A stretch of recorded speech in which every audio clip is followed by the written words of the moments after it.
Enche-me, Espírito, mais que cheio quero estar. Eu menor dos teus vasos, posso muito transbordar. Enche-me, Espírito, mais que cheio quero estar. Eu menor dos teus vasos, posso muito transbordar. Dá-me falar cada dia com salmos e hinos de amor. Dá-me viver cada dia com gratidão e louvor.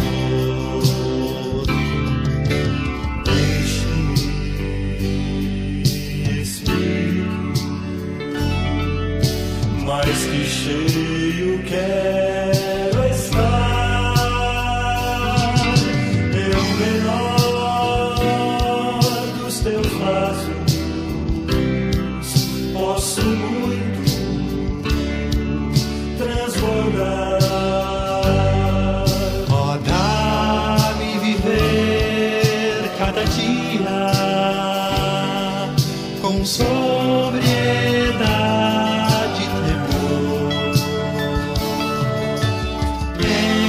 sujeição uns aos outros, como convém no Senhor. Enche-me, Espírito, mais que cheio quero estar.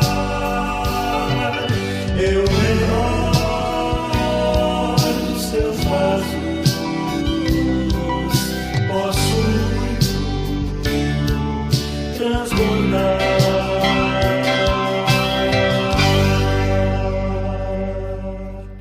Meus caros irmãos, muito boa noite, a graça e a paz de Jesus.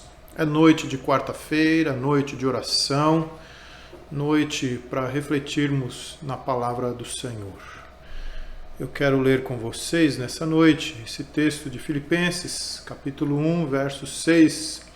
Estou plenamente certo de que aquele que começou boa obra em vós há de completá-la até o dia de Cristo Jesus.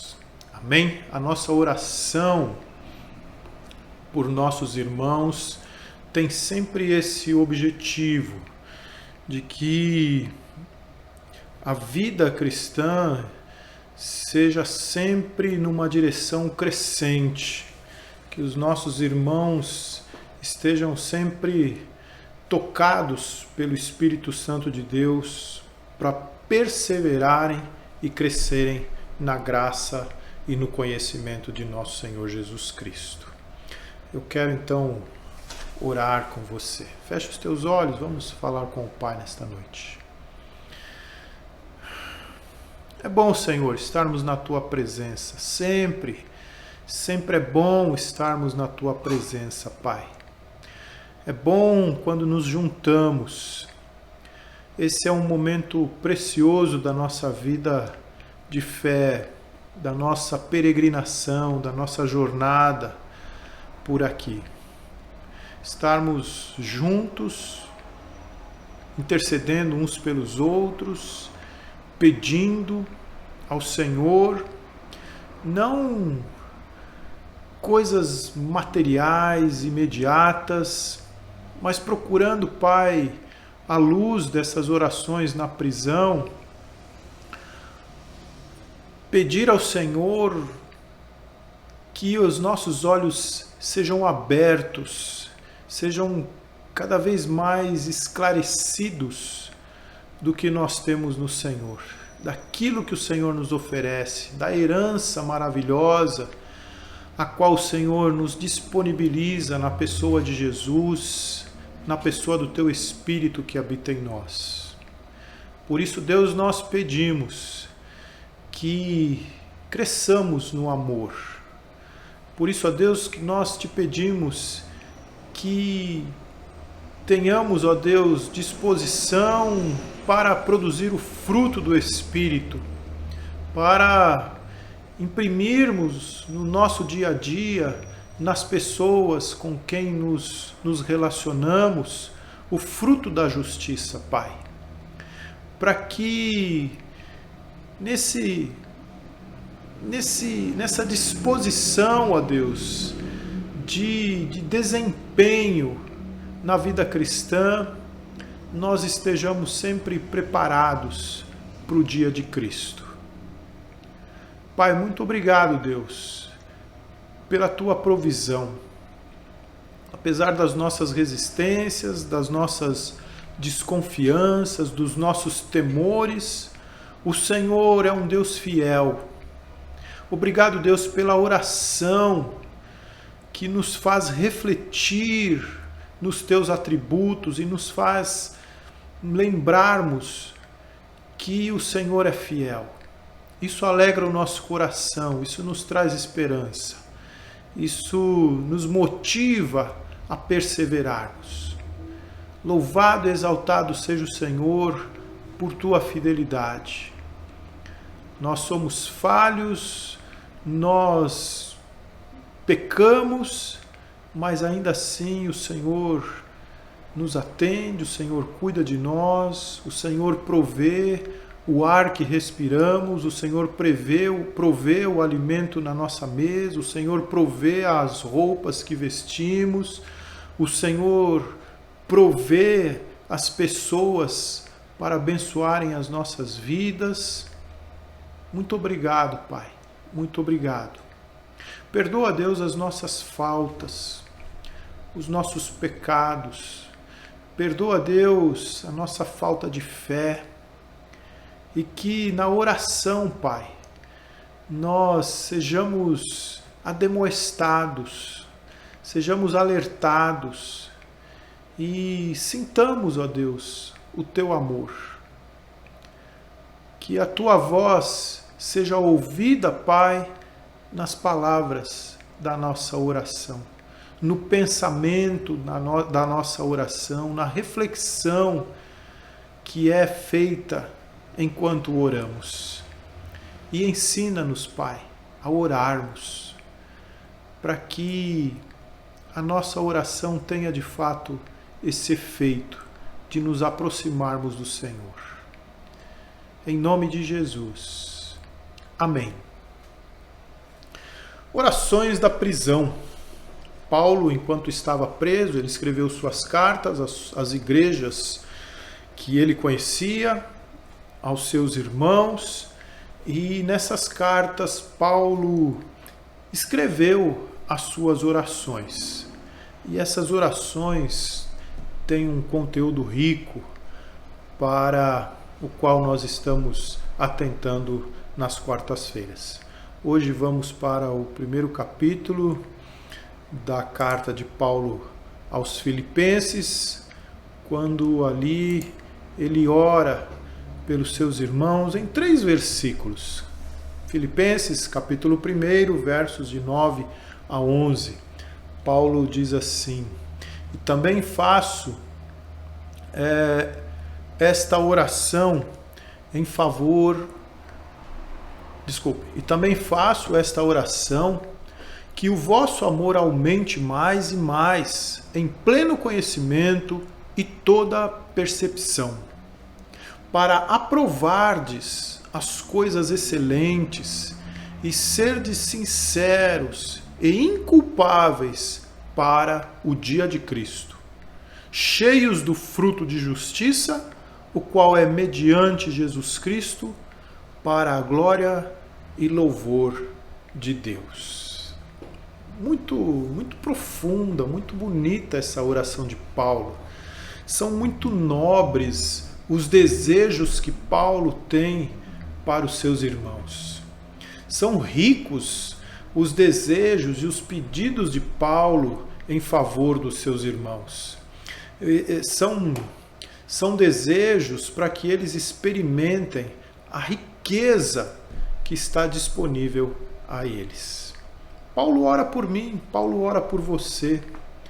Paulo deseja que nós desfrutemos dessa riqueza.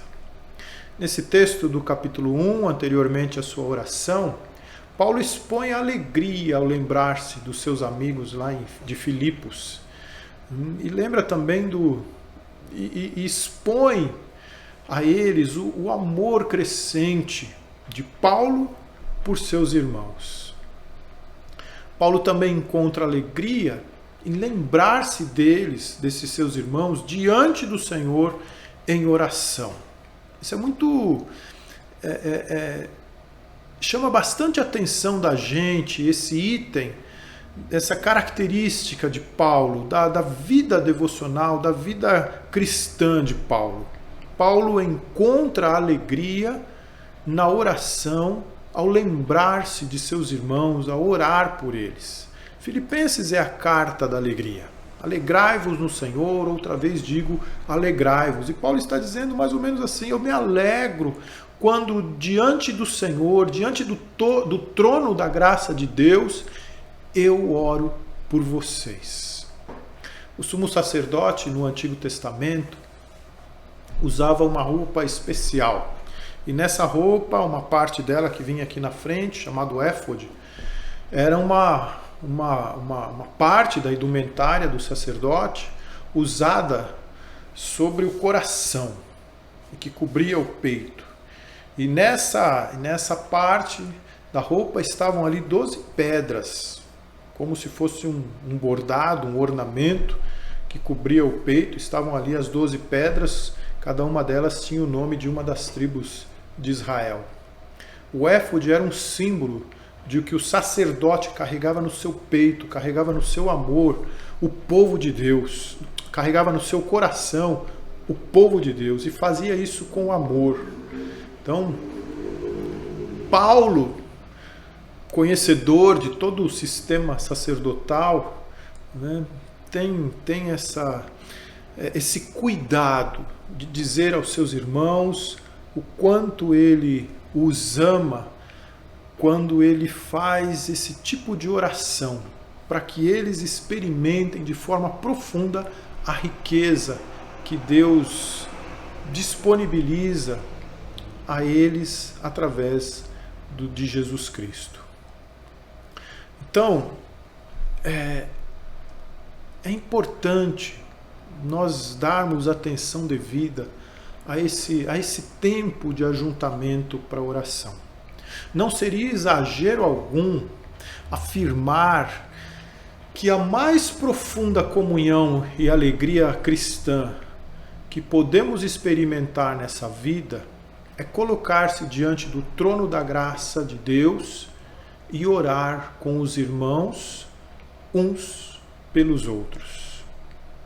Eu quero repetir a minha reflexão aqui.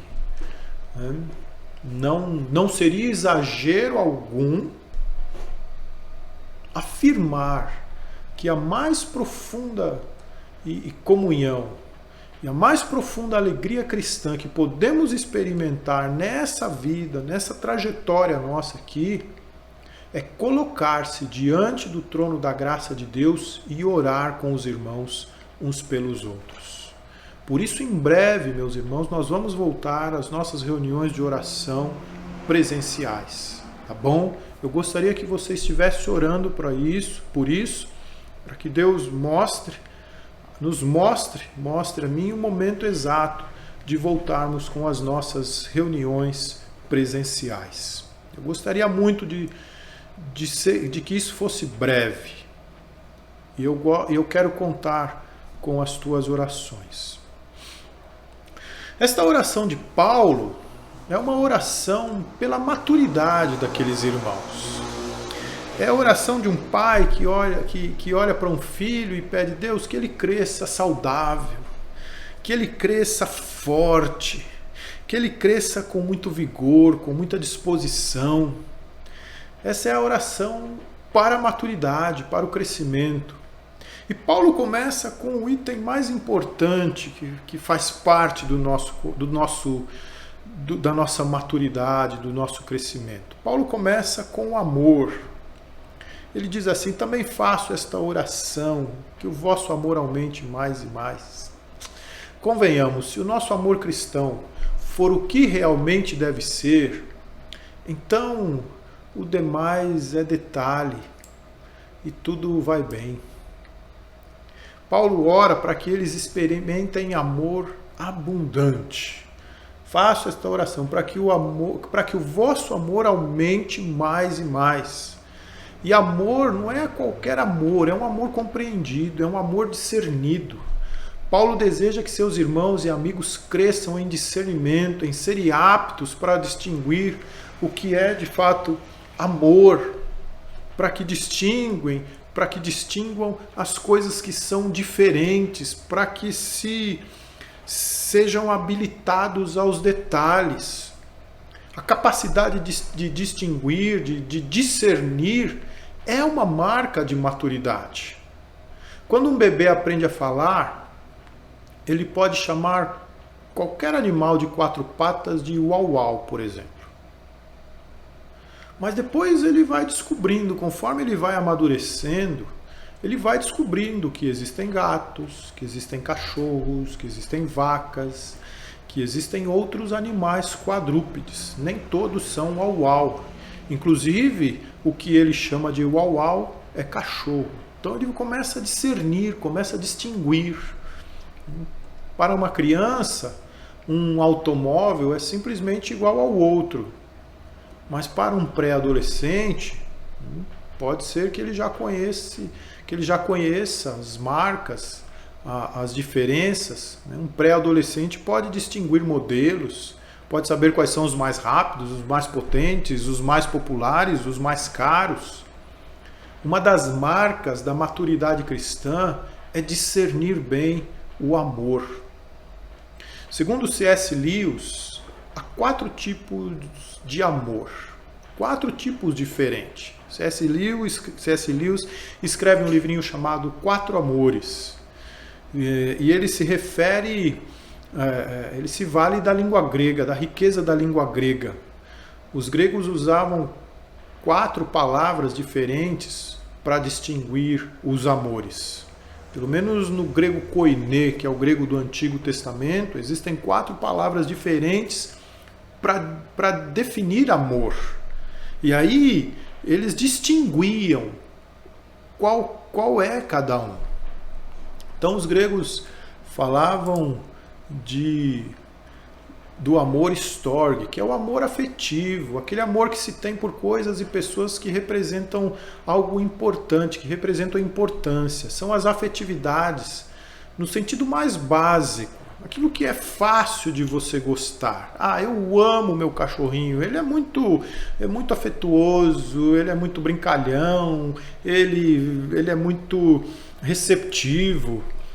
Eu amo a minha biblioteca. Eu amo meu irmão, eu amo meu pai, eu amo minha mãe. São as coisas e pessoas fáceis, né? Por quem a gente tem afeto, simplesmente tem, naturalmente tem. Depois do amor storge, os gregos tinham o amor filéu, que é a amizade, o amor de amigos, aquela simpatia por alguém que tem o mesmo interesse que eu tenho, que luta pela mesma causa que eu luto. O amor de amigos. Diz o autor que a amizade é o menos natural dos amores. É o menos instintivo, é o menos orgânico, é o menos biológico. É o mais humano, porque requer certa disposição, requer uma busca, requer uma avaliação. Esse é o amor afetivo, é o amor filéu, é o amor de amigos. Os gregos diziam sobre o amor eros, que é o amor dos amantes, o amor entre um homem e uma mulher. Eles chamam de no português a gente pode traduzir por paixão. O amor que não se restringe à sexualidade, mas que envolve uma preocupação e um cuidado intenso pelo ser amado, pelo ser do outro sexo com quem nos envolvemos. E por fim, o amor ágape. Esse é o amor de Deus, é a caridade, é o amor desprendido, é o amor desinteressado, é o amor de Pai, é o amor de Deus, o amor que não mede esforços, amor que disciplina, amor que abre mão, amor que ama o inimigo. A parábola do filho pródigo, na pessoa do pai, que espera pela volta do filho, pai desprendido de tudo, desprendido de tudo aquilo que o filho fez de maldade. A parábola nos convida a esse amor, o amor ágape, e não ao storge, não ao filéu, não ao eros. A parábola apela para o nosso amor ágape. E ele só pode ser fruto de um crescimento profundo da pessoa, do conhecimento de alguém de Deus. O amor ágape, ele é fruto do crescimento profundo do conhecimento da pessoa de Deus. Nós precisamos crescer no conhecimento de Deus para de fato amarmos com o amor ágape. A menos que alguém se encontre com o amor de Deus em Cristo Jesus, não se pode crescer no amor a esse ponto, de chegar próximo ao amor ágape. E Paulo diz: oro para que o amor de vocês transborde cada vez mais e que continuem a crescer em conhecimento e discernimento. Paulo ora também para que seus irmãos tenham um caráter cristão maduro. No versículo 11, para aprovardes as coisas excelentes e serdes sincero. A palavra sincero aqui, ela tem dois significados. Ela vem desse vocábulo grego, heilikrinis, e que tem vários significados. Aqui nós podemos destacar dois. Sinceros quer dizer testado pela luz do sol ou aprovado à luz do sol. O cristão sincero não tem medo da luz, não tem medo de ser exposto. Seu caráter é ilibado. E passar pela peneira. Sincero também pode significar passar pela peneira. Sugere a ideia de remover a palha. Nos dois casos, a ideia é a mesma.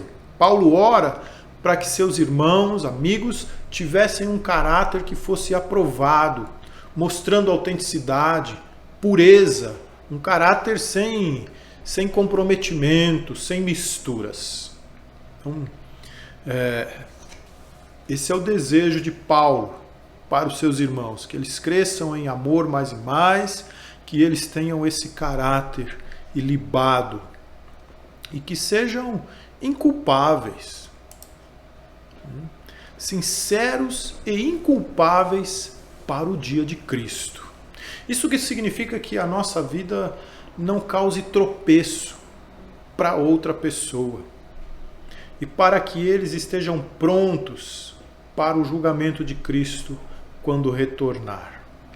Nós sabemos que causar escândalo, que fazer um pequenino tropeçar é algo muito grave no universo espiritual.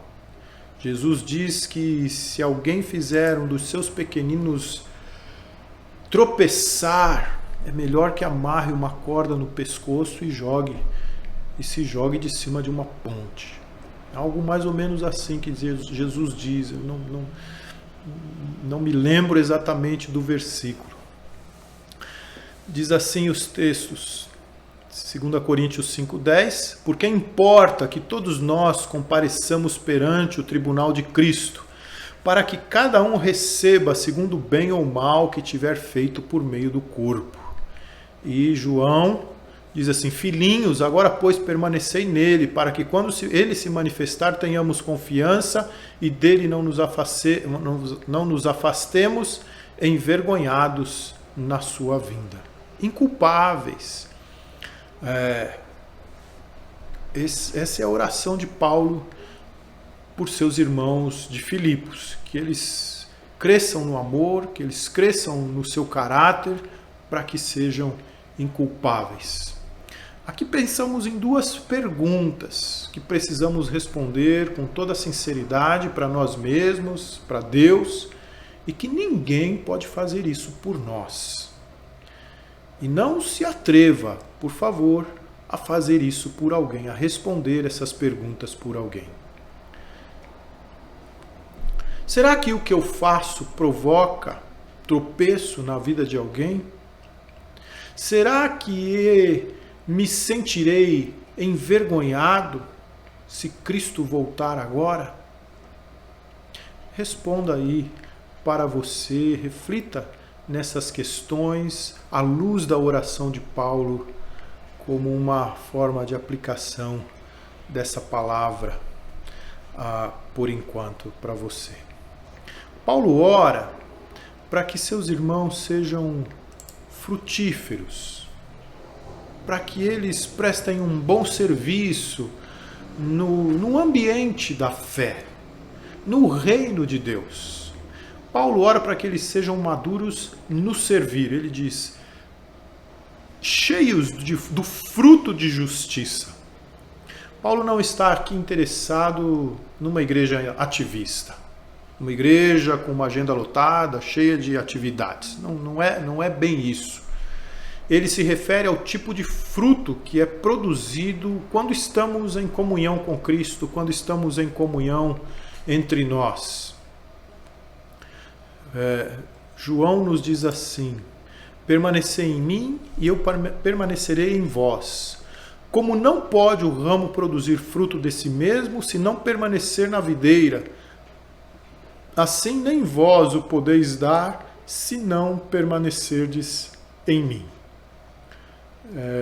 Muitos cristãos tentam produzir resultados no reino de Deus através de seus esforços, ao invés de estarem firmes, de estarem habitando, de permanecerem em Cristo e permitindo que sua vida produza fruto, que a vida de Cristo, na pessoa do Espírito, produza fruto. E qual é o fruto que Deus quer ver através da nossa vida? Por qual fruto de justiça Paulo ora para que os seus irmãos de Filipe sejam produtivos? Paulo está falando do fruto do Espírito, que ele cita lá em Gálatas 5, 22 e 23. Amor, alegria, paz, longanimidade, benignidade, bondade, fidelidade, mansidão, domínio próprio, coisas contra as quais não há lei. A diferença entre o fruto espiritual e o resultado humano ou a performance religiosa é que o fruto do Espírito glorifica a pessoa de Jesus.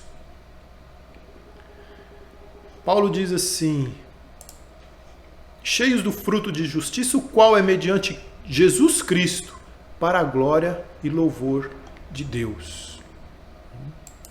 E me atrevo a dizer que via de regra, a produção do fruto do Espírito na nossa vida traz algum prejuízo imediato para nós mesmos. No mínimo, porque precisamos nos negar para dar espaço ao Espírito de Deus para que o fruto dele seja produzido na nossa vida.